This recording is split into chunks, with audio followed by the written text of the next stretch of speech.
तो आइए स्टूडेंट, अब आलेखी विधि पर आधारित एक लास्ट क्वेश्चन हम देखने वाले हैं और क्वेश्चन नंबर है वो उदाहरण क्रमांक है 7, जिससे हमें कुछ नई चीज़ें और सीखने को मिलने वाली हैं। पिछले 2 वीडियो लेक्चर्स में अगर बात की जाए तो पहले में हमने एग्जाम्पल नंबर 5 से सीखा कि अगर 2 रेखाएं एक दूसरे को काटे तो अद्वितीय हल प्राप्त होता है, अगर 2 रेखाएं समांतर हो तब हमें क्या मिलता है, हमें कोई सॉल्यूशन नहीं मिलता समीकरण निकाय का। ये हमने सीखा पिछले उदाहरण नंबर 6 में। अब उदाहरण नंबर 7 की बात करते हैं और देखते हैं कि ये हमें क्या सिखलाने वाला है। अगर आपने उन वीडियो लेक्चर्स को नहीं देखा है तो पहले देख लीजिए, क्योंकि वहाँ पे हमने बेसिक बातें की हैं, खास करके एग्जाम्पल नंबर 5 को। चलिए इसको हम जल्दी से करने वाले हैं, क्योंकि आपका प्रैक्टिस अगर हो चुका होगा तो यहाँ पे आप चीज़ों को बड़ी ही आसानी से समझ जाएंगे। तो यहाँ पे क्वेश्चन है कि एक व्यक्ति ने 3 कुर्सियों तथा 2 मेज़ों को, 3 कुर्सियाँ हैं और 2 मेज़ों को 1200 रुपये में खरीदा तथा 6 कुर्सियों और 4 मेज़ों की कीमत 2400 रुपये चुकाई। तब एक कुर्सी व एक मेज की कीमत ज्ञात कीजिए। क्या ज्ञात करना है? एक कुर्सी व एक मेज की कीमत। और हम जानते हैं कि जो क्वेश्चन पूछा जाएगा उसी को हम क्या मान लेंगे, x और y मान लेंगे, क्योंकि 2 चरों का रैखिक समीकरण हम पढ़ रहे हैं। और समीकरण बनाने के लिए हमें दी गई हैं जो इन्फॉर्मेशन वो कुछ इस प्रकार है कि कोई व्यक्ति है जो 3 कुर्सियाँ और 2 मेज़ों को 1200 रुपये में खरीदता है। कि अगर, चलिए स्टार्ट करते हैं इसका सोल्यूशन। एग्जाम्पल नंबर 7 है ये। माना कि एक कुर्सी की कीमत बराबर x रुपये, एक कुर्सी की कीमत कितना, x रुपये, तथा एक मेज की कीमत बराबर y रुपये, एक मेज की कीमत बराबर y रुपये।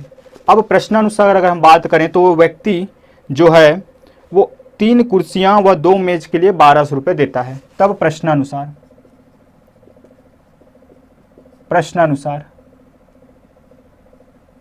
3 कुर्सी, एक कुर्सी की कीमत x स्टूडेंट, तो आप कहेंगे कि सर 3 कुर्सी की x प्लस x अर्थात 3x रुपये, और एक मेज की कीमत कितना, y रुपये, तो 2 मेज की कीमत कितना, 2y रुपये। और इन दोनों रुपयों को जब जोड़ता है तो दुकानदार कहता है कि मुझे 1200 रुपये दे दीजिए। ये रहा इक्वेशन नंबर 1। 3 कुर्सी 2 मेज दोनों का टोटल हुआ 1200 रुपये, व्यक्ति चुका देता है। आगे बढ़ते हैं। तथा 6 कुर्सियां व 4 मेजों की कीमत 2400 रुपये चुकाई जाती है। 6 कुर्सियों एवं 4 मेजों की कीमत, तो 6 कुर्सियों की 6x हो जाएगा और 4 मेजों की 4y हो जाएगा। इन दोनों को वो ऐड करता है और दुकानदार कहता है कि 2400 रुपये निकालिए, 2400 रुपये निकालिए। तो ये बन गया हमारा इक्वेशन। दोनों इक्वेशन हमारा बन चुका है और आपको आगे की कहानी पता है कि क्या क्या करना है, कैसे करना है। तो चलिए जल्दी से हम आगे की ओर बढ़ते हैं और इसके लिए हम टेबल बनाते हैं और ग्राफ प्लॉट करते हैं। y के टर्म में लिखना है और कुछ चीज़ें बीच बीच की जो लिखने की है वो आप करने वाले हैं स्टूडेंट। तो यहाँ पे फ्रॉम इक्वेशन 1 समीकरण 1 से क्या हो जाएगा, 2y यहाँ पे अगर मैं रखूँ और इसको ले जाके इधर ट्रांसफ़र करूँ तो क्या हो जाएगा यहाँ पे 1200, या कुछ चीज़ें हैं जो यहाँ से कॉमन निकल सकती है क्या, बिल्कुल। चलिए फिर भी आगे बढ़ते हैं, आगे देखेंगे। 1200 माइनस 3x, ये मिल गया हमें 1200 माइनस 3x, ये बन गया इक्वेशन नंबर 1। आगे बढ़ते हैं। इसी तरह फ्रॉम इक्वेशन 2 समीकरण 2 से, यहाँ से अगर मैं देखूँ स्टूडेंट तो क्या हो सकता है, 6 जो है 2 के टेबल में आता है, 4 जो है 2 के टेबल में आता है, अर्थात जो 2 जो है यहाँ से कॉमन निकल सकता है। तो मैं क्या करता हूँ, इसको सर्वप्रथम 2 कॉमन निकाल के लिख लेता हूँ। तो यहाँ बच जाएगा 3x धन 2y और इधर बचेगा वही जो है वही रहेगा। अब ये 2 इधर मल्टीप्लिकेशन में है, इधर जाएगा तो क्या करेगा, इसको डिवाइड कर देगा। तो यहाँ से ये क्या बन जाएगा, डिवाइड जब करेगा तो 3x plus 2y is equal to ये 2 एकम 2 और 2 एकम 2, 2 दूना 4, 1200। 1200 फिर से अगर y के फॉर्म में अगर मैं लिखना चाहूँ तो क्या मिल जाएगा मुझे, y के फॉर्म में अगर मैं लिखना चाहूँ तो यहीं से मुझे मिल जाएगा ये 2y is equal to 1200 minus 3x, equation number 3, equation number 4। 3 और 4 से अगर हम बात करें स्टूडेंट तो y का मान अगर हम निकालना चाहेंगे, y का मान अगर हम निकालना चाहेंगे तो क्या आएगा, बिल्कुल एक ही आने वाला है। वो क्या आने वाला है, तो from equation 1 and 2, from equation 1 and 2 या समीकरण 1 व 3 व 4 से, 3 व 4 से क्या निकल जाएगा, y बराबर, या फिर से मैं एक बार यहाँ मेंशन कर देता हूँ कि 2y बराबर है आपका 1200 ऋण 3x। y को रखेंगे यहीं और बाकी सब अगर ट्रांसफ़र करें तो मिल जाएगा y इज इक्वल टू 1200 ऋण 3x बटे 2। दोनों के लिए सेम टर्म मिलने वाले हैं। तो इसके लिए अगर हम क्या बनाएं, टेबल बनाते हैं तो टेबल कुछ इस प्रकार बनेगा। टेबल कुछ इस प्रकार हम बनाएंगे कि x का मान और ये रहा y का मान, और x और y का मान जो है दोनों के लिए क्या रहने वाला है, कॉमन रहने वाला है। तो यहाँ पे अगर मैं देखूँ तो यहाँ पे है मैक्सिमम मेरा 1200 और यहाँ पे 3 इसका गुणांक है और x। तो जैसे जैसे मैं वैल्यूज़ रखता जाऊँगा, क्योंकि हमारे पास ये जो संख्याएं हैं वो किस में है, 100 में है, बहुत बड़ी संख्याएं हैं। तो यहाँ पे हम क्या करेंगे, हम बड़ी बड़ी वैल्यूज़ पुट करेंगे। जैसे कि अगर मैं x की जगह क्या रख दूँ, 100 रख देता हूँ स्टूडेंट। x की जगह अगर मैं 100 रख देता हूँ तो क्या मिल जाएगा मुझे, 300 मिल जाएगा। और 1200 में से अगर 300 में माइनस करता हूँ, 1200 में से अगर मैं 300 माइनस करता हूँ, चलिए देख ही लेते हैं। 1200 में अगर मैं 300 माइनस करता हूँ और 2 से डिवाइड करता हूँ तो ये हो जाएगा आपका 900 बटे 2, और 900 का आधा होता है आपका 450, 450। चलिए कितना हो जाएगा, ये बन जाएगा आपका 450। आगे बढ़ते हैं। 200 अगर हमें रखता हूँ, यहाँ 200 रखता हूँ तो 200 का गुना अगर 3 से होगा तो वो कितना हो जाएगा, 600 हो जाएगा। और 1200 में 600 घटाने पर बच जाएगा आपके पास कितना, हमारे पास बच जाएगा 1200 में अगर 600 घटाएंगे तो 600, और 600 को 200 से भाग देने पर 300 आएगा। चलिए एक और वैल्यू ले लेते हैं, 300 रख लेते हैं। अगर मैं यहाँ पे 300 रखता हूँ तो 300 तो 3 से गुना होकर 900, और 1200 में से घटेगा तो यहाँ ऊपर बचेगा 300, और 300 को अगर 2 से हम भाग करते हैं तो हमें मिलेगा 150। ये वैल्यूज़ मिल चुकी हैं, 3 वैल्यूज़ काफ़ी हैं। और इसके लिए जब हम ग्राफ बनाएंगे तो जो हमें ग्राफ मिलेगा वो क्या मिलेगा स्टूडेंट, एक दूसरे के ऊपर मिलेगा। अर्थात जो स्ट्रेट लाइन हमें मिलने वाली है वो क्या मिलने वाली है, हमें संपाती मिलने वाली, हमें कॉन्साइड मिलने वाले हैं, कॉन्सिडेंट मिलने वाले हैं। तो चलिए थोड़ा सा देख लेते हैं इसका भी। मेन चीज़ है स्केल लेना ग्राफ बनाते समय, वो हम मेंशन करने वाले हैं, बाकी आप इसको बना सकते हैं। चलिए जल्दी से इसको देख लेते हैं हम। ये रहा हमारा x एक्सिस, ये रहा हमारा y एक्सिस। पैमाना की अगर बात करें, पैमाना की अगर बात करें तो x एक्सिस पर, चलिए इसको थोड़ा बाद में बताता हूँ। पैमाना की अगर हम बात करें तो x अक्ष पर ये वैल्यूज़ ली जाएंगी। तो आप क्या करेंगे कि 1 सेंटीमीटर बराबर 100 ले सकते हैं, 2 सेंटीमीटर बराबर 200 होगा, तो 3 सेंटीमीटर बराबर 300। अगर आपको ग्राफ को बड़ा दिखाना है, बहुत इंपॉर्टेंट है, ग्राफ को बड़ा दिखाना है स्टूडेंट, तो आप क्या करेंगे, इसको 1 सेंटीमीटर बराबर 50 ले लेंगे, तो 2 सेंटीमीटर बराबर 100 होगा, 2 सेंटीमीटर बराबर 100 होगा। किस तरीके से होगा मैं लास्ट में आपको ग्राफ दिखा दूंगा, आपको समझ आ जाएंगी। तो चलिए ध्यान से देखते हैं कि पैमाना x अक्ष पर 1 सेंटीमीटर बराबर 50, और ये 50 क्या है, यूनिट रुपया है। इसका आप ध्यान रखेंगे क्योंकि इसी के कारण आपका हाफ मार्क्स तक कट सकता है। y अक्ष पर 1 सेंटीमीटर बराबर आप 100 ले सकते हैं, क्योंकि बड़ी वैल्यूज तक हमें पहुंचनी है। तो 1 सेंटीमीटर बराबर कितना ले लेता हूं मैं ले लेता हूं 100। और ये है आपके रुपए। चलिए अब ग्राफ में हम कैसे प्लॉट करेंगे, तो ये रहा हमारा वर्टिकल एक्सिस, ये रहा हमारा हॉरिजॉन्टल, ये रहा एक्स एक्सिस, ये रहा वाई एक्सिस। एक्स अक्ष वाई अक्ष जहाँ मिलते हैं उसको कहा जाता है मूल बिंदु, जहाँ मिलते हैं उसको क्या कहा जाता है, मूल बिंदु।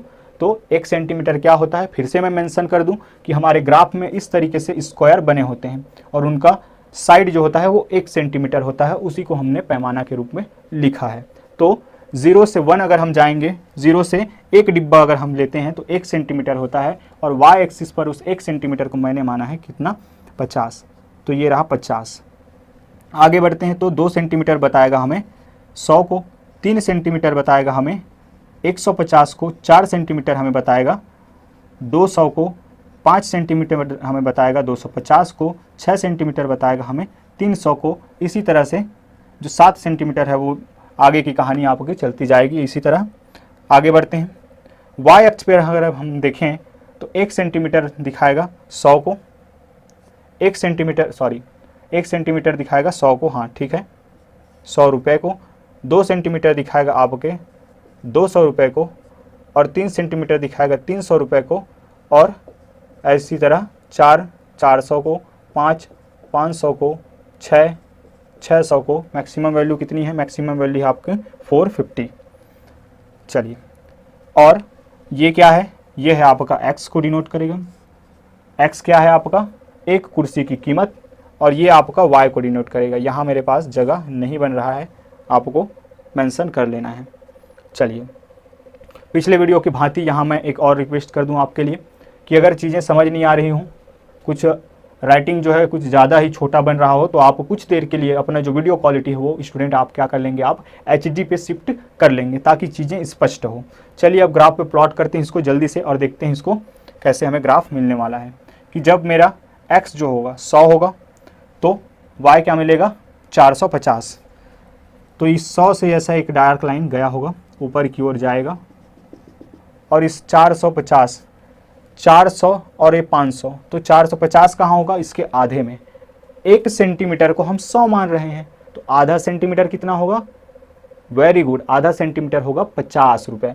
तो 400 से 500 दोनों के बीच में कितना का अंतर है, 100 का, और ये है आपका 1 सेंटीमीटर, और इनके बीच बने होते हैं छोटे छोटे लाइनें। तो जो 5 वाला लाइन होगा स्टूडेंट, वही हमारा क्या होगा, 450 होगा। यहाँ से निकलने वाली लाइन जहाँ कहीं भी इसको टच करेगी वही हमारा क्या होगा, वो पॉइंट होगा। कौन सा पॉइंट, 100,450। आगे बढ़ते हैं। जब मेरे पास x 200 होगा, जब मेरे पास x 200 होगा तो y क्या मिलेगा मुझे, 300 मिलेगा। y क्या मिलेगा मुझे, 300 मिलेगा। कब, जब मेरा x 200 होगा। ये रहा, जब x मेरा 200 तो y जो है मुझे 300 मिलने वाला है। इसी तरह जब x 300 तो y मुझे क्या मिलने वाला है, y मुझे मिलने वाला है 150। जब x मेरा 300 तो y, फिर से वही 100 और 200 के बीच का अंतर 100 का, और हमने 100 को क्या माना है, 1 सेंटीमीटर। जब तो 0.5 सेंटीमीटर बराबर कितना हो जाएगा आपका, 50 रुपये। ये आपके रफ काम में आप कर सकते हैं, या याद रखने के लिए कहीं लिख सकते हैं। तो यहाँ कहीं पे होगा वो, ये हो जाएगा आपका 150। यहाँ से वो लाइन ऐसे गुजरेगी, जहाँ कहीं एक दूसरे को ये काटेंगे वही होगा आपका 300, 150। अब इनको मैं अगर मिला दूँ स्टूडेंट, तो कुछ इस तरीके से ये ग्राफ हमें मिलने वाला है। और स्पष्टता ये कैसा ग्राफ है, एक संपाती है, एक कोइंसाइड ग्राफ है हमारे पास। तो इस केस पे जो हमें x और y के वैल्यूज़ मिलेंगी वो क्या होगा, अनंत होगा, क्योंकि बहुत सारे पॉइंट्स हैं। तो आप यहाँ पे अपने शब्दों में लिखेंगे कि समीकरण निकाय का हल क्या होगा, अनंत होगा। या चूंकि, चलिए मैं लिख ही देता हूँ, चूंकि समीकरण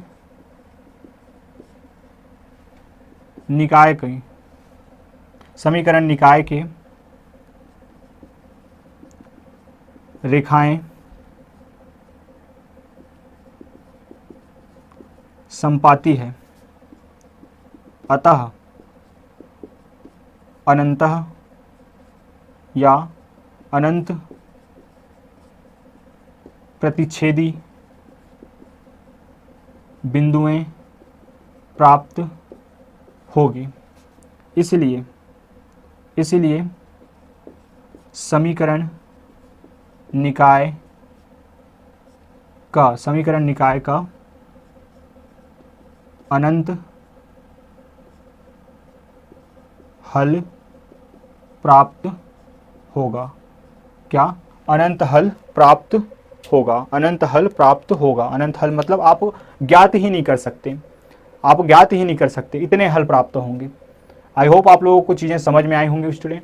अगर आपको किसी भी तरह की कोई दिक्कतें या कोई परेशानी और अगर कोई सुझाव भी है तो आप हम तक पहुंचाइए, और आपकी क्या डिमांड है वो भी हमें बताइए। हमारा कोशिश रहेगा कि हम आपको डिमांड को पूरा कर पाएँ या उसके अनुरूप हमारे कार्यों को हम नियोजित कर पाएँ। चलिए मिलेंगे हम नेक्स्ट वीडियो लेक्चर में। तब तक अपना ख्याल रखिए, पढ़ते रहिए, प्रैक्टिस करते रहिए, क्योंकि फिर से मैं मेंशन कर दूं कि यहाँ से आपका 6 मार्क्स का क्वेश्चन आता है। तो बहुत ही ध्यान से प्रैक्टिस कीजिए। मिलते हैं बहुत जल्द नेक्स्ट वीडियो लेक्चर में। तब तक के लिए बाय बाय, जय हिंद।